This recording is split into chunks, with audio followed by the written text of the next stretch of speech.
Good morning મિત્રો. આપણે આની પહેલાના લેક્ચરની અંદર વીબીટીની જે લિમિટેશન્સ વચ્ચે બાકી રહી ગઈ હતી એ અને સવર્ગ સંયોજનોમાં રંગ એ મોસ્ટ ઇમ્પોર્ટન્ટ થિયરી ભણ્યા હતા. આઈ હોપ તમે લોકોએ કોઈ ક્વેશ્ચન પૂછ્યા નથી એટલે તમને સમજાણી તો હશે. અને હજુ જો ઇનકેસ કોઈ ક્વેશ્ચન આવે તો મેં ડિસ્ક્રિપ્શનમાં મારા નંબર લખેલા છે, તમે વોટ્સઅપમાં મને ક્વેશ્ચન પૂછી શકો છો. અધરવાઇઝ એવું લાગે તો કોલ પણ કરી શકો છો. બરાબર. આજે આપણે જોવાના છે limitations of crystal field theory. સ્ફટિક ક્ષેત્ર સિદ્ધાંત જે આપણે ભણ્યા હતા અષ્ટફલકીય અને સમચતુષ્ફલકીય માટેનો, એની મર્યાદા જોવાની છે. ટેક્સ્ટ બુકનો ટોપિક છે 9.5.6. બરાબર. 2 માર્કની અંદર ક્વેશ્ચન પૂછાય તો આપણે શું લખી શકીએ? એમસીક્યુ અથવા તો 2 માર્ક્સની અંદર આ ક્વેશ્ચન આવી શકે. એટલે એમસીક્યુ નો માર્ક આપણે અહીંયા ગણશું 1 જ માર્ક, 4 માર્ક વાળો નહીં. શું લિમિટેશન્સ છે ટેક્સ્ટ બુકમાંથી આપણે જરાય જોવાની જ નથી, કેમ કે એમાં લગભગ તમને નહીં સમજાય. એટલે આપણે અહીંયા સીધી જોઈએ કે ઋણ ભારિત લિગેન્ડની પ્રબળતા. સૌથી પહેલો જ પોઈન્ટ, ઋણ ભારિત લિગેન્ડની પ્રબળતા તટસ્થ લિગેન્ડ કરતા વધારે હોય છે.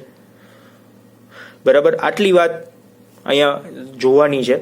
ક્વેશ્ચન તો ન કહેવાય આને, પણ આપણે કહીએ કે ભાઈ OH માઇનસ જે છે તમને આમ દેખાય છે ચોખ્ખે ચોખ્ખું કે OH પાસે છે ને આ ઇલેક્ટ્રોન યુગ્મ છે, એની ઉપર વીજભાર પણ માઇનસ છે.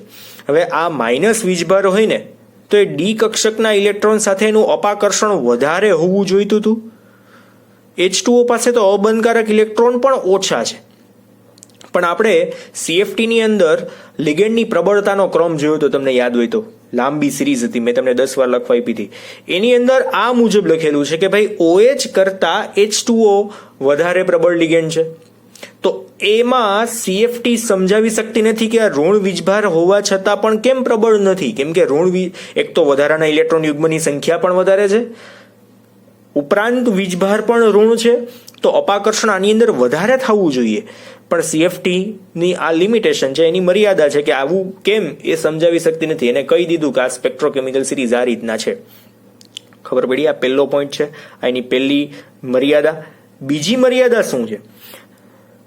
જો સંકીર્ણમાં ડી કક્ષકમાં 0 ઇલેક્ટ્રોન હોય, ખાસ જોવાનું છે, 0 ઇલેક્ટ્રોન હોય, તેના રંગની કોઈ જ માહિતી ત્યાંથી મળતી નથી. એટલે એ બધા કેવા હશે? તે રંગવિહીન હશે, એની કોઈ જ માહિતી આપણને અહીંથી મળતી નથી. બરાબર. શું કામ એને? તો મેં હમણાં સવર્ગ સંયોજનોમાં રંગ એવી થિયરી આપણે જોઈ હતી, યાદ હોય તો એમાં Ti3+ ની અંદર ડી કક્ષકમાં 1 ઇલેક્ટ્રોન હતો. બરાબર. એટલે મેં લખ્યું છે ઓછામાં ઓછો જો 1 ઇલેક્ટ્રોન હોય ને તો તે ઇલેક્ટ્રોનનું સ્થાનાંતરણ થાય અને તો ને તો જ આ સંકીર્ણની અંદર કંઈક રંગ જોવા મળી શકે. 1 ઇલેક્ટ્રોન તો મિનિમમ આની અંદર હોવો જોઈએ જ. બરાબર. તો એક પણ ઇલેક્ટ્રોન ન હોય તો ઉત્તેજિત અવસ્થામાં ક્યાંથી જાય ઇલેક્ટ્રોન? અને ઉત્તેજિત અવસ્થામાં ન જાય તો મેળવેલી ઉર્જા વિકિરણ સ્વરૂપે કંઈક નિશ્ચિત તરંગ લંબાઈના વિકિરણ સ્વરૂપે ક્યાંથી છૂટી પડશે? તો તરંગ લંબાઈ ન મળે તો કલર પણ ન મળે. એટલે સ્ફટિક ક્ષેત્રવાદ જે એની અંદર જે આપણે વાત કરી હતી કાલે સવર્ગ સંયોજનોમાં રંગમાં, કે 1 ઇલેક્ટ્રોન હોય તો એ ઇલેક્ટ્રોન T2G માંથી EG માં જાય અથવા તો EG માંથી T2G માં જાય. આવું કંઈક પોસિબલ થાય, ધરા અવસ્થામાંથી ઉત્તેજિત અવસ્થામાં જાય તો સ્ફટિક ક્ષેત્રવાદ મુજબ આપણે એમ કહી શકીએ કે આપેલ સંકીર્ણમાં કંઈક આવો રંગ છે. પણ એક પણ ઇલેક્ટ્રોન જ ન હોય ને છતાંય સંકીર્ણો ઘણા બધા એવા છે કે જે રંગીન હોય છે. બરાબર. તો એ રંગીન છે એના માટે CFT ની પાસે કોઈ જ જવાબ નથી. બરાબર. કે ભાઈ શું કામ એને રંગીન છે? એટલે અહીંયા ખાસ કે ડી કક્ષકની અંદર ઇલેક્ટ્રોન ન હોય તો એ સંકીર્ણ સંયોજન કેવું હશે? ત્યાં રંગ વિહીન હશે, એટલે કે રંગ વિશેની કોઈ જ માહિતી આપી શકતું નથી. બરાબર. હવે જોઈએ લાસ્ટ પોઈન્ટ શું છે કે ભાઈ ધાતુ અને લિગેન્ડ વચ્ચે પાયબંધની કોઈ જ માહિતી CFT માં જોવા મળતી નથી. આપણે ક્રિસ્ટલ ફિલ્ડ થિયરીમાં શું જોયું કે મેટલ આયન જે લિગેન્ડ સાથે જોડાયેલા હોય, મેટલ આયન જે લિગેન્ડ સાથે જોડાયેલા હોય જેમાં લિગેન્ડે શું કર્યું હોય, બધા જ ઇલેક્ટ્રોન પોતાના છે જે બાહ્યતમ કક્ષાના હોય એ મેટલને ડોનેટ કર્યા હોય. એટલે જેટલા પણ બંધથી જોડાયેલું હોય 4 અથવા 6 એ બધા જ કેવા હોય? સિગ્મા બંધ જ હોય, અથવા તો એને આપણે સહવર્ગ સહસંયોજક બંધ જ હોય છે એવું આપણે કહીએ છીએ. બરાબર. એટલે ધાતુ જે છે લિગેન્ડ સાથે જોડાય તો અહીંયા પાયબંધની કોઈ વાત નથી. માત્ર ને માત્ર શું છે? સિગ્મા બંધની જ આપણે વાતો કરી છે. ક્યાંય ડબલ બંધ જોયા તમે? ક્યાંય નથી જોયા ને? આ જ જોવાના છે. ક્યાં? તો ધાતુ કાર્બોનિલમાં બંધન થિયરી હમણાં જ આના પછીનો ટોપિક સેકન્ડ નેક્સ્ટ છે એ જ આપણે જોવાના છીએ. સેકન્ડ નેક્સ્ટની અંદર આપણે જોવાના છે કે મેટલ છે એ કાર્બન મોનોક્સાઇડ એટલે કે આ લિગેન્ડ છે C∧O તમને લોકોને યાદ છે ને, ચોથું ચેપ્ટર 11મા ધોરણનું, જેની અંદર આપણે MOT થિયરીની અંદર કાર્બન મોનોક્સાઇડની ઇલેક્ટ્રોન રચના પણ જોઈ હતી, તમને યાદ હોય તો. એમાં અહીંયા વાત શું છે ખાલી કે મેટલ છે ને એ કાર્બન સાથે જોડાય તો કયા બંધથી જોડાય? સવર્ગ સહસંયોજક બંધથી જોડાય. એને આપણે સંજ્ઞા કહીએ છીએ સિગ્મા. એટલે કે કાર્બોનિલ જે છે એ મેટલને પોતાનો ઇલેક્ટ્રોન આપે છે. પણ વધારાની એક વાત એવી છે કે મેટલ આયન જે છે એની પાસે પણ જે યુગ્મિત ઇલેક્ટ્રોન છે એમાંથી પોતાના ઇલેક્ટ્રોન એ કાર્બન મોનોક્સાઇડની ખાલી પડેલી કક્ષકને પોતે ડોનેટ કરે. જો મેટલ ડોનેટ કરે તો સિગ્મા બંધ તો ઓલરેડી બની ગયો છે, તો બીજો કયો બંધ બને? પાઈ બંધ. જેટલી પોસિબિલિટી એટલા પાઈ બંધ બને. એવું જરૂરી નહીં કે બે જ બને, એક પણ બની શકે. બરાબર, ઈ ડિપેન્ડ્સ ઓન મેટલ કે એની પાસે કેટલા વધારાના યુગ્મિત ઇલેક્ટ્રોન છે. યુગ્મિત હોય ને તો ડોનેટ થાય. એકલો એમને સાવ દાનવીર ન હોય કે ભાઈ નથી ને તોય લઈ જાતું મારી પાસેથી. બરાબર, તો અહીંયા 3 મુદ્દાઓ છે કે ભાઈ ઋણ વીજભાર હોવા છતાં પણ તટસ્થ લિગેન્ડથી એની પ્રબળતા કેવી છે? ઓછી છે. પછી ડી કક્ષકની અંદર જો શૂન્ય ઇલેક્ટ્રોન હોય તો એ રંગવિહીન જ રહે છે. CFT મુજબ, સ્ફટિક ક્ષેત્ર સિદ્ધાંત મુજબ કે ભાઈ ડી કક્ષકમાં ઇલેક્ટ્રોન હોવો જોઈએ તો જ સવર્ગ જે સંયોજન છે એ કેવું દેખાય? રંગીન દેખાય.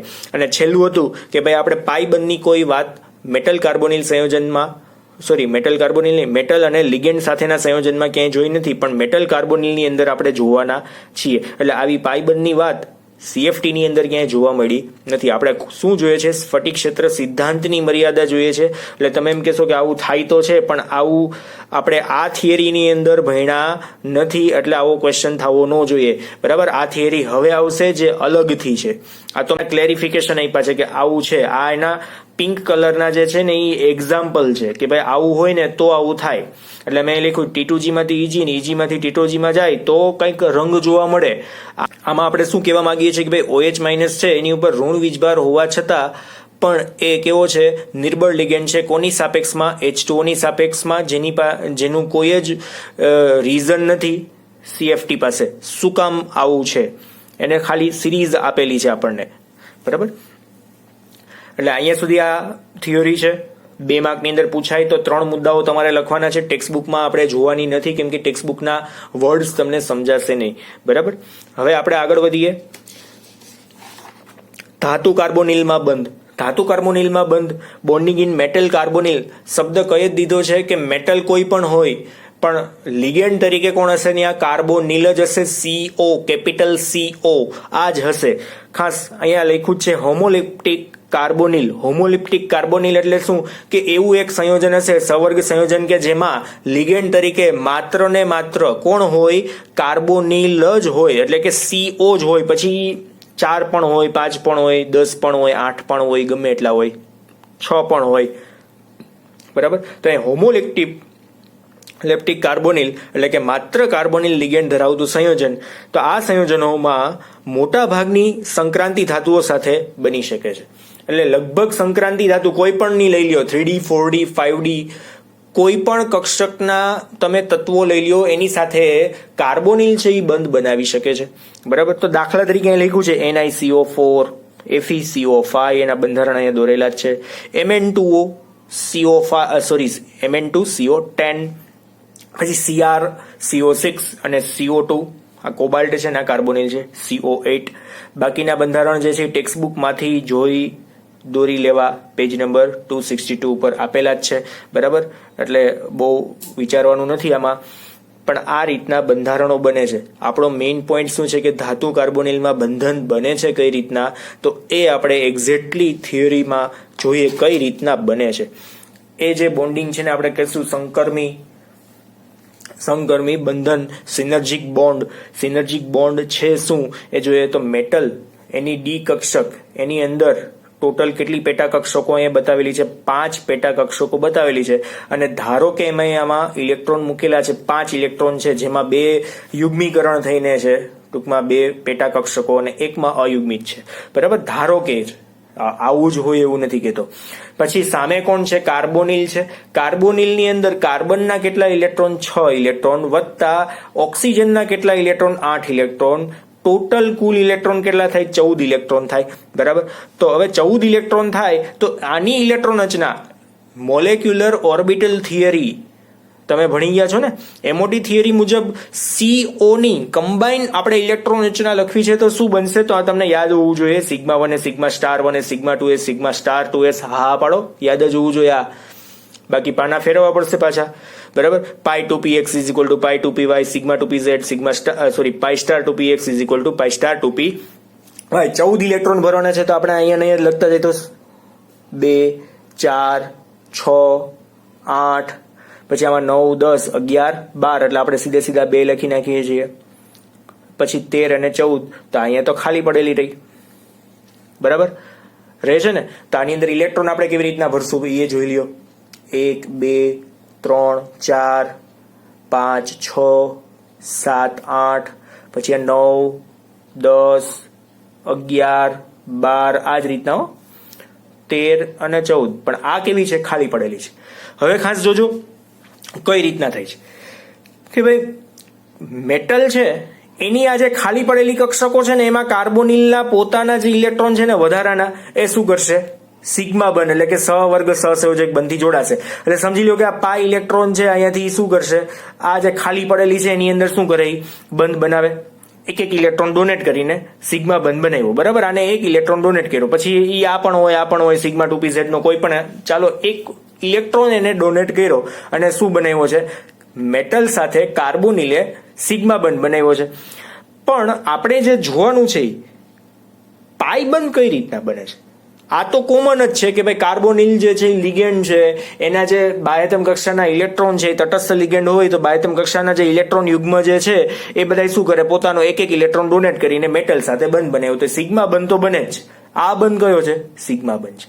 પણ નવો બંધ જે બને છે એ કઈ રીતના બનતો હશે?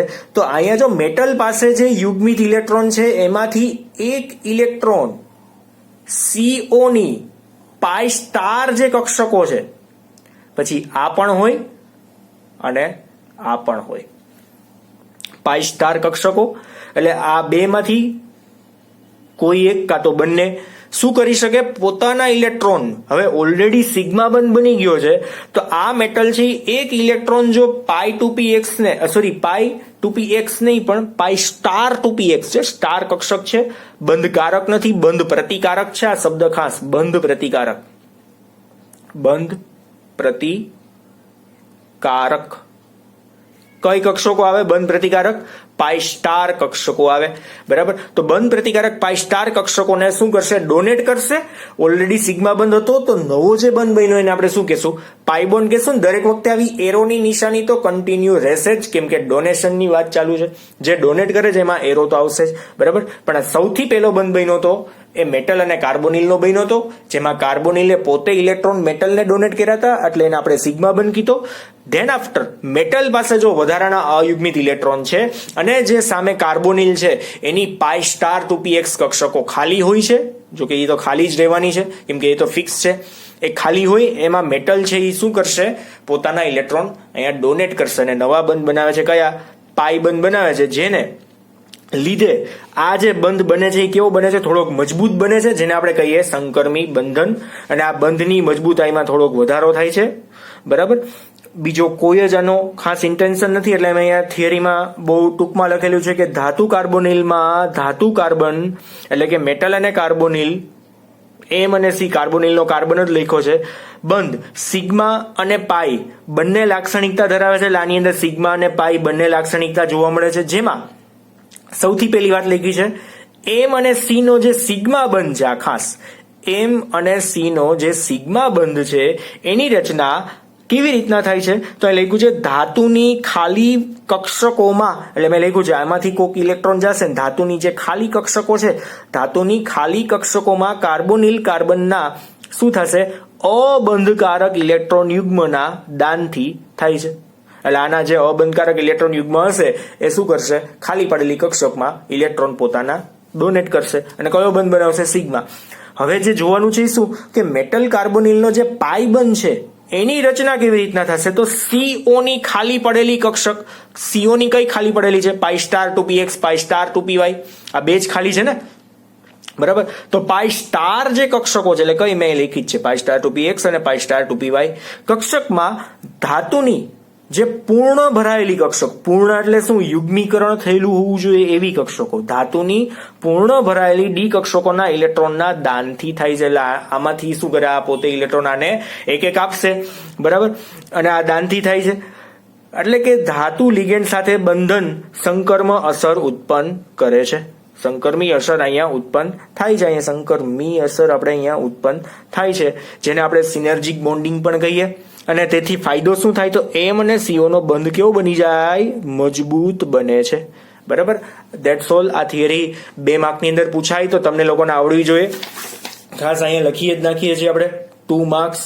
3 માર્કમાં પૂછાય તો આપણા માટે જેકપોટ, બરાબર, પણ 2 માર્કમાં પૂછાય તોય તમને આ આવડવું જોઈએ. અને માત્ર ને માત્ર સંકર્મી બંધન એટલે શું એવું પૂછાય તો તમારે કેટલું લખવાનું આવશે, આ 2 મુદ્દા તમારે માત્ર ને માત્ર 2 માર્કની અંદર લખવાના આવશે. આ દોરીએ નહીં તો પણ ચાલશે, બરાબર. 3 માર્કમાં પૂછાતું હોય અને ખાલી ટૂંક નોંધ પૂછાણી હોય આખી મેટલ કાર્બોનિલ તો તમારે આ દોરવું પડશે. હા, નીચેનું નહીં લખો તો ચાલશે. ટેક્સ્ટ બુક મુજબ ડમ્બેલ્સ નહીં દોરો, લોબ્સ નહીં દોરો તો પણ ચાલશે, બરાબર. એટલે અહીંયા આટલા મુદ્દાઓ હતા. બહુ સિમ્પલ 2 થિયરીઓ આપણે ભણી ગયા, લિમિટેશન્સ ઓફ CFT અને મેટલ કાર્બોનિલ બોન્ડિંગ એટલે સિનર્જિક બોન્ડિંગ. તો મિત્રો આજે અહીંયા સુધી રાખીએ. Thank you.